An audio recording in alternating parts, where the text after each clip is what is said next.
Bonjour à tous, aujourd'hui on se retrouve pour une petite astuce en vidéo qui concernera les colles pour maquettes. Et plus particulièrement les colles à tige, à aiguille. Donc pour ceux qui font des maquettes et qui possèdent ce genre de colle, souvent l'aiguille, la colle s'accumule et sèche dans l'aiguille, ce qui la rend inutilisable et du coup on peut perdre la colle qui est à l'intérieur, sauf si on arrive à la déboucher.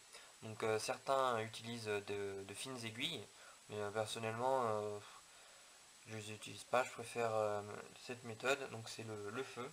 Donc pour éviter tout danger, il faut extraire l'aiguille du pot pour pas qu'il y ait une, une propagation de la chaleur due à la flamme et du coup que ça enflamme, ça risque d'enflammer toute la colle.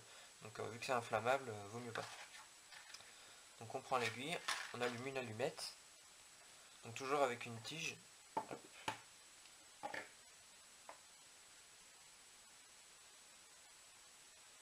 Donc on va juste appliquer la chaleur tout le long de la flamme. Et là on voit la petite flamme, c'est que ça a débouché. Donc ça enlève le surplus de la colle qui s'accumule le long de l'aiguille en séchant. Donc surtout ne pas toucher juste après avoir chauffé, vu que c'est un alliage. Si on touche ça va brûler, donc laissez reposer quelques secondes avant de pouvoir le retoucher et la réinsérer. Donc voilà.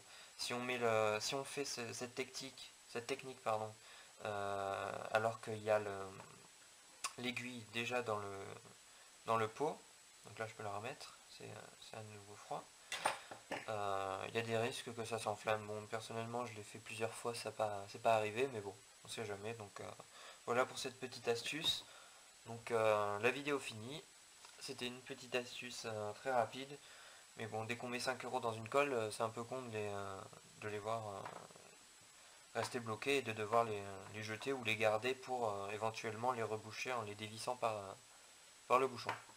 Donc cette petite astuce est finie, donc je la posterai dans les prochains jours. Voilà, bonne soirée.